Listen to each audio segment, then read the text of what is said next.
지난 닷새 동안에 매일 하루에 한 장씩 이렇게 해서 오늘 5장까지 하게 됐는데, 느헤미야 시즌 1을 끝내고 다음에 기회가 되면은 시즌 2를 또 한번 하도록 그렇게 하겠습니다.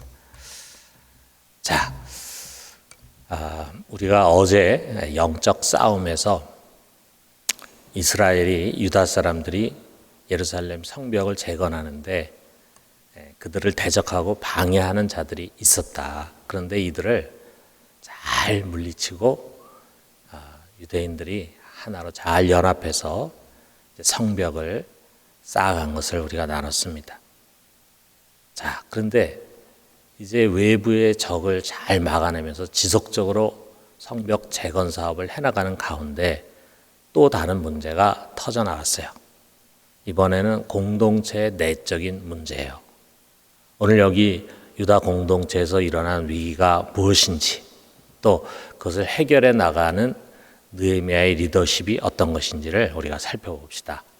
크게 두 가지로 우리 생각할 수 있는데, 첫째로는 더불어 사는 공동체를 세웠다라는 거예요. 자, 유대인들 중에 많은 사람들이 가난에 내몰려서 극빈층으로 전락해 갔습니다. 흉년에 양식을 꾸기 위해 또는 세금을 내기 위해서 부유한 유대인에게 돈을 꿨어요. 또 돈을 꾸는 과정에서 집이라든지 또는 토지를 전당 잡혔습니다. 그런데 이내 돈을 갚지 못해요. 늘어나는 이자를 감당하지 못해요.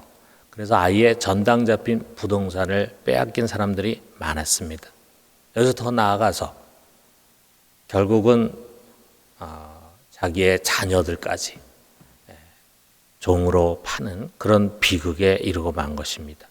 자, 그런데 가진 자들, 소위 귀족과 관리들은 이들의 궁핍함을 돌아보기는커녕 자기 배를 채우기에 급급했어요. 이자를 받아먹기 위해서 채무자의 자녀가 종으로 팔려가는 것도 개의치 않아.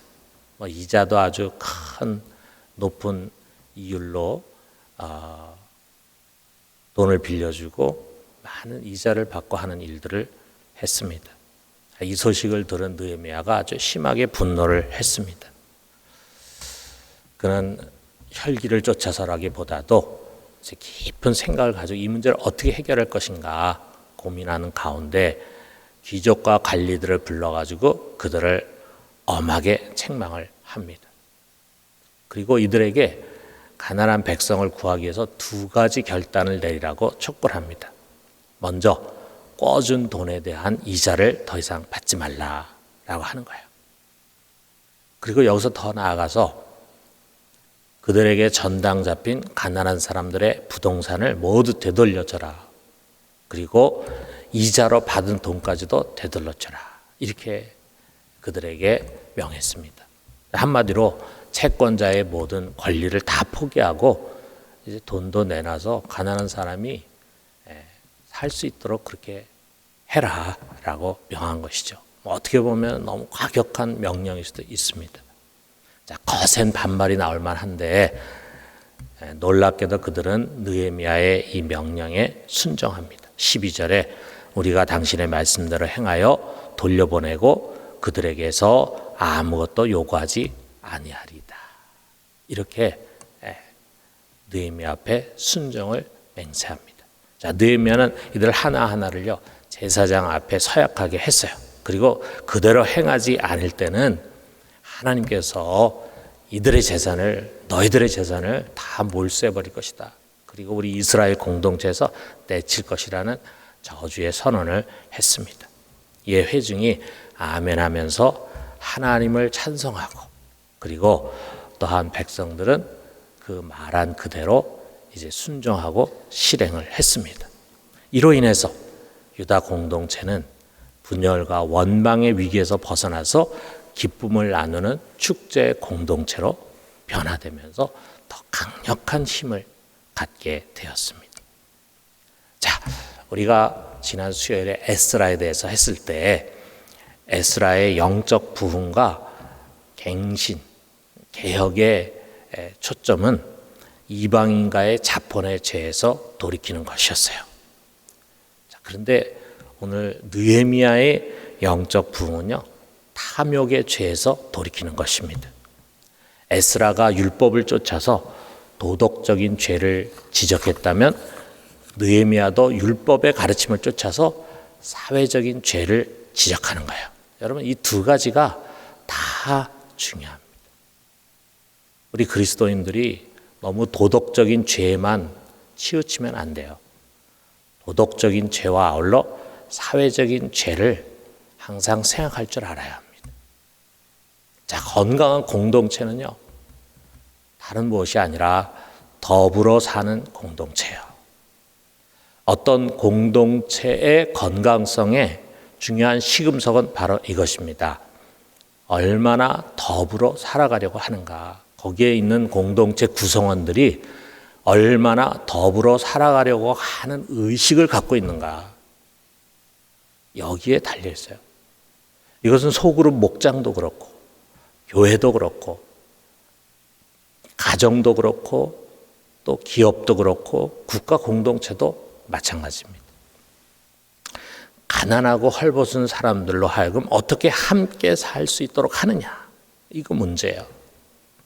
자, 이것을 위해서 열쇠가 되는 가장 중요한 것은 바로 나눔이라고 하는 거죠.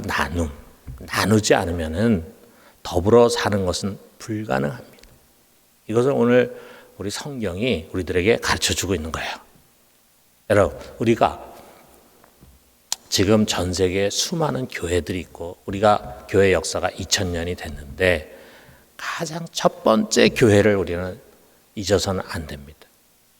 가장 첫 번째 교회, 예루살렘 공동체, 예루살렘 초대교회를 생각해 봐요. 그 당시에는 정말 가난한 사람들이 많았잖아요. 먹을 양식도 없고 또 제대로 기거할 집도 없는 그런 사람들이 많이 있었어요. 반면에 또 땅을 가진 그런 부자들도 있었습니다. 자, 그런데 성령을 통해서 임하신 은혜는 무엇보다도 가진 자들을 움직이는 거예요. 아무 강요도 없이 그냥 자발적으로 가난한 자들을 위해서 자신이 갖고 있는 재산을 헌신합니다. 자, 이것을 통해서 가난한 자들이 살아나는 거죠. 또 가난한 자들만 살아나는 것이 아니라 부유한 그리스도인들 역시 탐욕으로부터 자신을 지키게 되는 거예요. 이것이 최초의 기독교 공동체였습니다.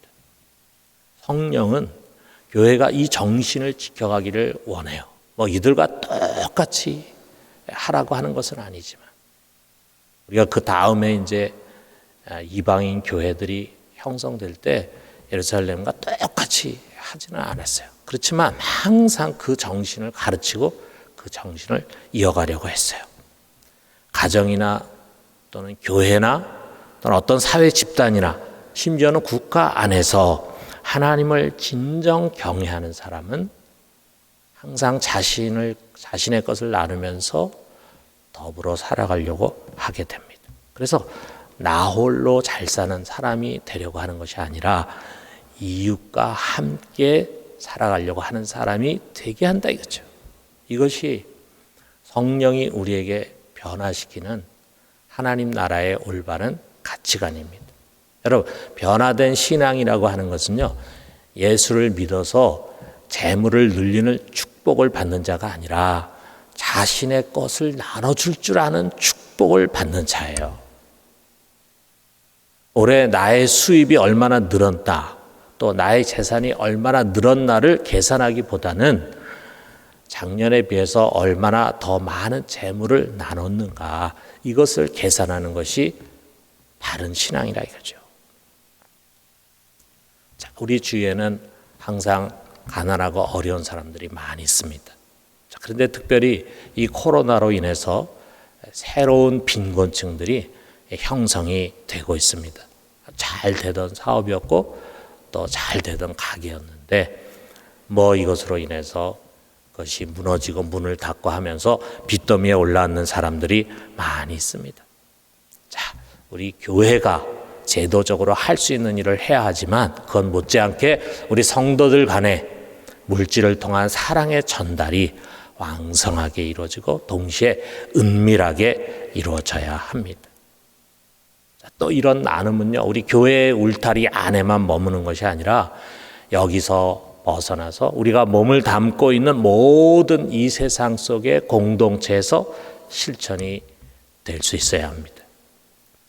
여러분, 우리 주 예수 그리스도께서는요, 주는 것이 받는 것보다 복되다, 이렇게 가르쳐 주셨어요. 이 가르침을 쫓아서 우리 모두가 즐겨 나누는 자들이 될 수 있기를 주님의 이름으로 축원합니다. 자, 두 번째로는요, 청렴한 리더십을 보였습니다.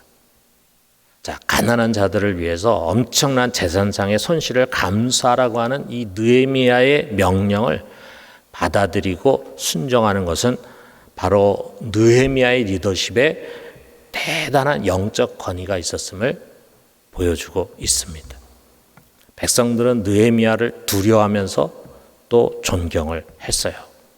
그의 이 권위가 어디서 나오는 것일까? 14절에서 19절 우리가 읽지는 못했는데 여기서 설명을 해줍니다.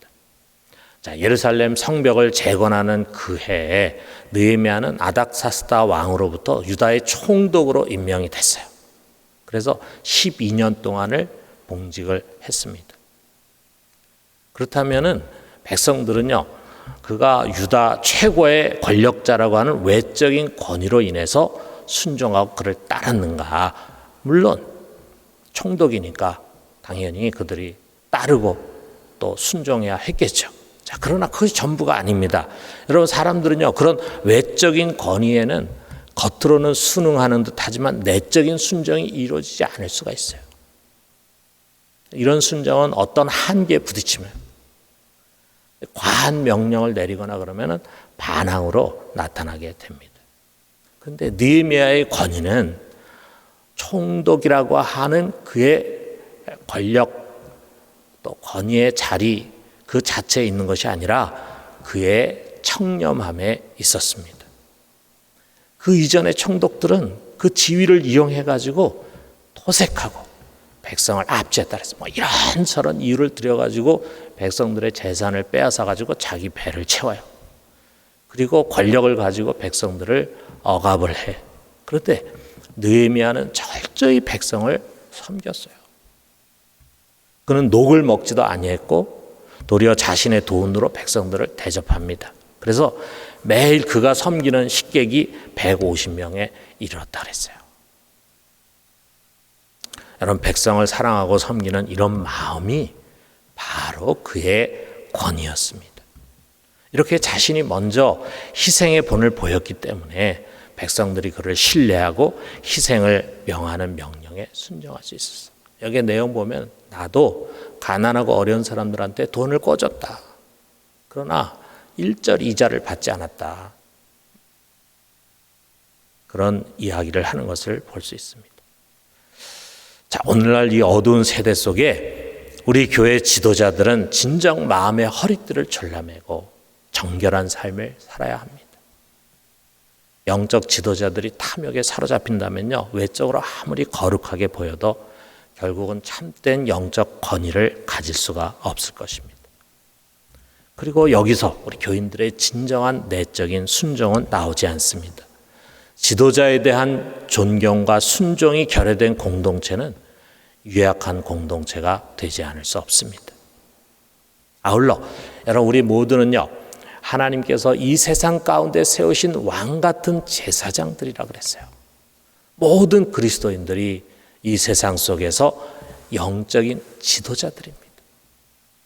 하나님이 그렇게 세우셨어요. 제사장들이 이스라엘의 영적인 지도자였던 것처럼 하나님은 그를 믿는 그리스도인들을 이 세상 속에 영적인 지도자로 세우는 겁니다. 그러므로 여러분, 우리는 신분에 걸맞게 불신자들 속에서 참된 영적인 권위를 가져야 합니다. 이것을 위해서 우리 자신에게 주어진 권한을 다 쓰지 않고 더더구나 자신의 신분을 이용해서 자신이 처해 있는 그곳에서 아랫사람을 억압하고 불이한 이익을 보려고 하는 것은 섬김을 위해서 그곳에 보내심을 받은 하나님 나라의 백성의 자세가 아닙니다. 느헤미야는요, 자신이 토색하지 않고 백성을 억압하지 않은 것에 대해서 이렇게 말합니다. 15절에 보면은요, 나는 하나님을 경외함으로 이같이 행하지 아니하고, 하나님을 경외했기 때문에 나는 그런 잘못된 일을 행하지 아니했다, 이렇게 말하고 있어요. 그렇습니다. 여러분, 우리 하나님을 경외하는 삶은요, 예배를 잘 드리고 열심히 기도하고 교회에서 봉사하는 삶을 살 뿐만 아니라 사회 속에서 토색하지 않고 백성을 억압하지 않는 것으로 실천되는 것입니다. 우리의 이 청렴하고 순결한 삶은요, 우리가 속한 사회 속에서 우리로 하여금 제사장과 예언자의 권위를 갖게 만듭니다. 교회로 하여금 그러한 권위를 갖도록 만드는 거예요. 바로 우리를 통해서 세상을 책망하고 세상으로 두려워하게 하고 또 우리를 통해서 세상의 의로운 모습으로 고침을 받아가게 되는 것입니다. 사랑하는 성도 여러분, 이 느헤미야의 청렴한 영적 리더십을 우리 모두가 함께 본받고 실천할 수 있게 되기를 주님의 이름으로 축원합니다.